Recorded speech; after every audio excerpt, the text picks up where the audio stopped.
የሚታጨው ከስላሴ ነው እንጂ ከኢንተርኔት አይታጭም። ይሄን በደንብ ማወቅ አለባችሁ ማለት ነው። በየሜዳው የምታጯቸው ሚስት አይሆኑም፣ ነገረኞች ነው የሚሆኑት። ባሎችም እንደዛው ማለት ነው። እግዚአብሔር በተፈጠርክ ጊዜ በሰጠ መልክ ላይ መልክ አትጨምር።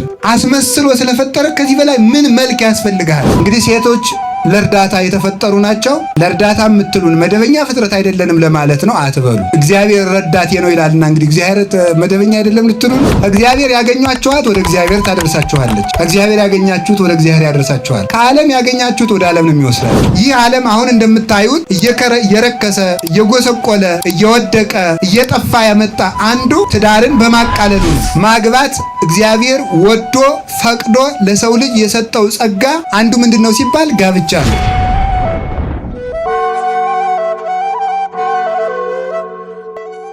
ሰው የፍጥረት ራስ ነው። የሰው ራስ ደግሞ እግዚአብሔር ነው። ስለዚህ እግዚአብሔር ሰውን የፍጥረታት ገዢ አድርጎ ፈጠረው። ንግስናውን መጨረሻ በማምጣት ተናገረ። ቤትን ሰርቶ ቤተ መንግስትን አዘጋጅቶ ዙፋን ሰርቶ ዘውድ አዘጋጅቶ በትረ መንግስት ልብሰ መንግስት አዘጋጅቶ ከተሰራ ቤተ መንግስት ከተነጠፈ ዙፋን ከተዘጋጀ በትረ መንግስት ከተደራጀ ሰራዊት አግብተው በዙፋን አስቀምጠው በትረ መንግስት አስጨብጠው ልብሰ መንግስት አለብሰው ዘውድ አቀዳጅተው ንጉስን እንዲያኖሩት እግዚአብሔርን ለአዳም ቤተ መንግስት የምትሆንለትን ይችን ዓለም አስቀድሞ ሲያዘጋጅለት ሰነበረ። በኋላ በዕለተ ዓርብ እግዚአብሔር ሰውን አምጥቶ አነገሰው። ሰው ንጉስ ነው። ለባርነት አልተፈጠረም። ሰው ጌታ ነው። የጸጋ ጌታ፣ የጸጋ ንጉስ ነው። የጸጋ አምላክ ነው፣ ገዢ ነው። ስለዚህ ለአዳም ይህ ዓለም ለአዳም የተዘጋጀ ቤተ መንግስት ነው። ሰውን ሊገዛው የሚገባና የሚቻለው ማንም ፍጡር የለም ከፈጣሪው ከእግዚአብሔር በቀር ማለት ከእግዚአብሔር በቀር ነፃ ፍጡራን ነን፣ ገዢዎች ነን። ንጉስ በሌላው ነግሶ ይኖራል እንጂ በንጉስ ላይ የሚነግስና የሚሰለጥን ህዝብ ወይም ሰራዊት የለም። ይህንን ዓለም ልንገዛው ፈጥሮናል። ይህ ዓለም እንዲሰለጥንብን ግን አላደረገም። ስለዚህ ንጉስ ነን። የሰው ልጅ ኃጢአትን የሚጸየፍበት አቅምና ኃይል ብቃት ማግኘት የሚችለው የገዛ ክብሩን ሲያውቅ ነው፣ ሲረዳ ነው። ለእኔ ይህ አይመጥነኝም ወደዚህ አልወርድም ማለት የሚችለው ክብሩን ሲያውቅ ልልናውን ሲያውቅ ነው። ንጉሱ በተራ ሰፈር በተራ ቦታ አይገኙም። ተርታ ጨዋታ አይጫወቱም። ተርታ ምግብ አይቀርብላቸውም። በተርታ ነገር አይገኙም። በከበረ ቤት በከበረ ንግግር ክቡር ነገር በመስራት ንጉስ ይታወቃል። ሰው ንጉስ ነው። ተራ ነገር አይመጥነውም። እንደ እንስሳት ምግብ አይበቃውም። እንደ አራዊት ምግብ አይበቃውም፣ አይመጥነውም። በልቶ ጠጥቶ አንቀላፍቶ ተኝቶ አድሮ መልሶ መሞት የሰው ክብሩ አይደለም። ሰው ንጉስ ነው። ከዚያስ ምን አደረገ? ሰው የእግዚአብሔር ወዳጅ ነው። አርከ እግዚአብሔር ነው። እግዚአብሔር ለወዳጁ ለአዳም 6 ቀን ደገሰ። በእግዚአብሔር እጅ ይህ ዓለም ለእኛ የተደገሰ ድግሶች ነው። የገዛ ራሳችን ካላስራብን በስተቀር ዓለም ሁሉ ለእኛ ምግብ ይሰጣል። ጨረቃ ብርሃኗን ትመግባለች። ፀሐይ ሙቀቱን ይመግባል። ከዋክብት ይመግባሉ። ጽጌያት መዓዛቸውን ይመግባሉ። አዝርዕት ፍሬያቸውን ይመግባሉ። ደመና ዝናሙን ይመግባል። ውሃው ይመግባል። ጤዛው ሁሉ ጠልን ይመግባል። በረዶ ይመግባል። እንስሳት አራዊት ወጥተው ወርደው ታዘው ይመግባሉ። የሰውን ልጅ መብረቁ ይመግባል። መብረቅ ብልጭ ባለ ጊዜ አርግዘው የነበሩ እጽዋት ይፈነድቃሉ፣ ያብባሉ። መብረቁ ለእኛ ጥቅም የተፈጠረ ነው። መላእክት እኛን ይመግባሉ። ወጥተው ወርደው ድካም ሳይኖርባቸው ከነፋስ በፈጠነ ፍጥነት ከእሳት ይልቅ በረቀቀ ኃይልና ግርማ ቅዱሳን መላእክት እኛን ይጠብቃሉ። እግዚአብሔር 6 ቀን ደገሰልን። 6 ቀን ቤተ መንግስት አዘጋጀ። ከምድር በስተ ምስራቅ በኩል አትክልት ያለባትን ገነትን ተከለ። ገነቱን ተክሎ አዳምን ወደዚያ አስገባው። ከተከፈተ ገነት ከተነጠፈ እረፍት አዳምን በልጅነት አክብሮ አስገባው። ራሱን አስመስሎ የሰው ልጅ ፈጠረው። አዋቂ አድርጎ የገዛ መልኩን ሰጥቶ እንዲደሰት አድርጎ ፈጠረው። እንዲደሰት ታውቃላችሁ፣ እንስሳት መደሰት አይችሉም፣ መጥገብ ነው የሚችሉት። ደስታ ለሰው ልጅ የተሰጠ ጸጋ ነው። አንክሮ የሰው ልጅ ጸጋ ነው። እንስሳት አያደንቁም። ማድነቅ ተሰጥቶናል። መመርመር ተሰጥቶናል። ማወቅ ተሰጥቶናል። የሰው ልጅ አድርጎ አምጥቶ ፈጠረው። ከሰማይ በታች ከምድር በላይ ያለው ሁሉ ግዛ ንዳ ብሎ ፈጠረው። ራሱን አስመስሎ ፈጥሮ አዘጋጅቶ ንጉስ ሁን አለው። በኋላ ይህን ሁሉ ሰጥቶት ግን አንድ ነገር ይቀረው ነበር። ያም ማነው? ሰው ነው። ሰው ማለት በነገራችሁ ላይ ሰው ማለት የከበረ ባህሪ ማለት ነው። የከበረ ባህሪ፣ የከበረ አካል ማለት ነው። እንዲያውም ሰሎሞን ምን ይናገራል? እኔ በምድር ላይ ይላል እግዚአብሔር ሰዎችን መልካም አድርጎ እንደፈጠራቸው በምድር ላይ ያየሁት መልካም ነገር ይህ ብቻ ነው ይላል። እግዚአብሔር በተፈጠርክ ጊዜ በሰጠ መልክ ላይ መልክ አትጨምር። አስመስሎ ስለፈጠረ ከዚህ በላይ ምን መልክ ያስፈልግሃል? የውበት መጨረሻ እግዚአብሔር ነው። የመልክ መጨረሻ እግዚአብሔር ነው። የማየት መጨረሻም እግዚአብሔር ነው። ሰው ሀገር ሊያይ ይናፍቃል፣ ቤት ሊያይ ይናፍቃል፣ እውቀት ሊያይ ይናፍቃል፣ መልአክ ሊያይ ይናፍቃል፣ ሰማይ ሊያይ ይናፍቃል። እግዚአብሔርን ሲያይ ያርፋል ልቡ። የማየት መጨረሻ የማየት ጥጋብ እግዚአብሔርን ማየት ነው። ክርስቶስን አይቶ ዓይን ያርፋል። ክርስቶስን ሰምቶ ልብ ያርፋል። ክርስቶስን በልታ ነፍስ ትጠግባለች። ነፍስ እግዚአብሔርን ካላስገናኘናት ብር ብንሰጣት፣ ምግብ ብንሰጣት፣ ልብስ ብንሰጣት፣ ሹመት ብንሰጣት፣ ሀገር ብንሰጣት፣ ቤት ብንሰራላት በፍጹም የነፍስ ጥያቄ አይመለስም። ሕሊናችን ስለዚህ ምን አያገኝም? እረፍት አያገኝም ማለት። እግዚአብሔርን ስናይ ግን ነፍሳችን ማረፍ ይጀምራል። እንስሳት፣ አራዊት፣ ባልና ሚስት እየሆኑ ሲመጡ አዳም አየ።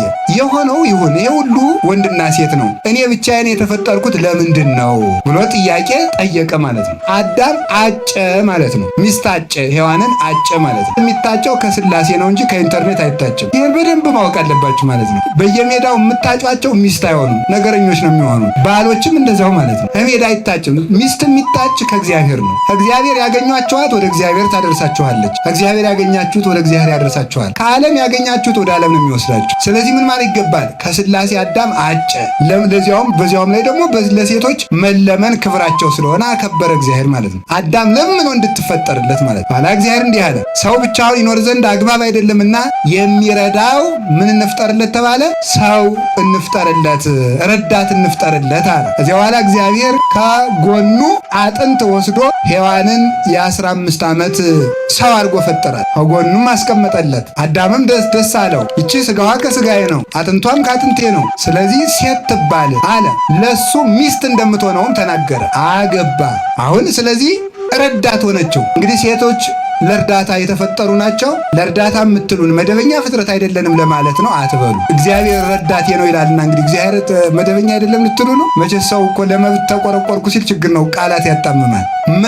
የመርዳት ኃይል ያላቸው ምንድነው? ሴቶች ናቸው። በምክር ትረዳዋለች። ሴት የመከረችው ምክር ኃያላን ተሰብስበው የማይቆርጡት ገመድ ነው። የሴት ምክር አይፈታም። ጠማማውን ሲመክሩም የዚያን ያህል ነው ማለት ነው። ጥሩ ከመከሩ ደግሞ ግሩም ናቸው በእውነቱ ማለት ነው። ብቸኝነትን መርዳት አንድ እንደው አባቶች ሚናሉ አንድ ትልቁ ገድል ብቸኝነት ነው ይላሉ። ሰሎሞንም ብቻውን ለሆነ ሰው ወዮለት ይላል። ማለት ምንድነው? በጣም ብቸኝነት ኃይለኛ ገድል ነው። ከዚያ ታድነዋለች።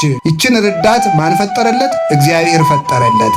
አሁን አንድ ሐሳብ እናመጣለን። ስለዚህ የሰው ልጅ ማግባት እግዚአብሔር ወዶ ፈቅዶ ለሰው ልጅ የሰጠው ጸጋ አንዱ ምንድነው ሲባል ጋብቻ ነው። በጽድቅ ትረዳለች። ሰው እንዲጸድቅ ባሏን ታግዘዋለች፣ በስጋ ታግዘዋለች፣ በአይምሮ ታግዘዋለች፣ አብሮ በመኖር ታግዘዋለች፣ የጽድቅ ኃይል ትሆነዋለች።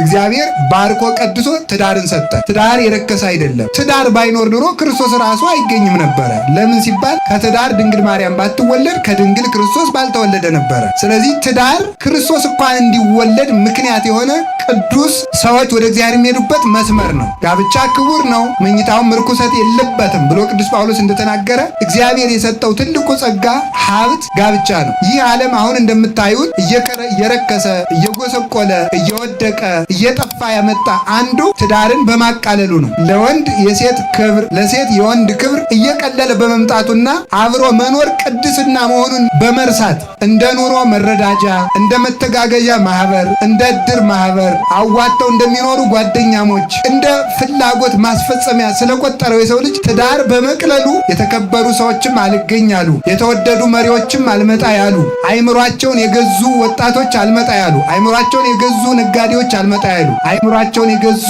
አስተዳዳሪዎች የማይመጡት ትዳር ከመቅለሉ የተነሳ ነው። እግዚአብሔር ጋብቻን ቀድሶ ሰጥቷል። ከዚህ ጋብቻ ነው። እንዲያውም እግዚአብሔር ትዳርን ከማክበሩ የተነሳ እስራኤልን በሙሽሪት እግዚአብሔርን በሙሽራ እየተመሰለ ተናግሯል። ትንቢተ ሆሴዕ ምዕራፍ 2 ከቁጥር 19 እስከ 21 ላይ እስራኤል ሆይ እኔ አንቺን በጽድቅና በቅንነት በይቅርታና በቸርነት በሃይማኖት አጭሻለሁ ብሎ ይናገራል።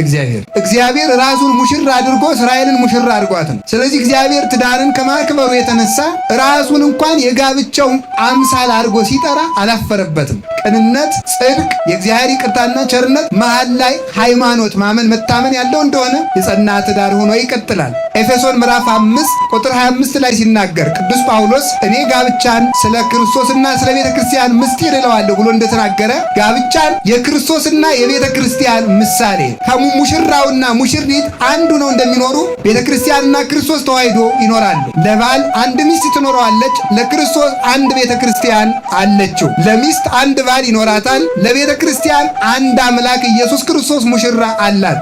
ከሷ በቀር ሙሽራ የላትም። ማን?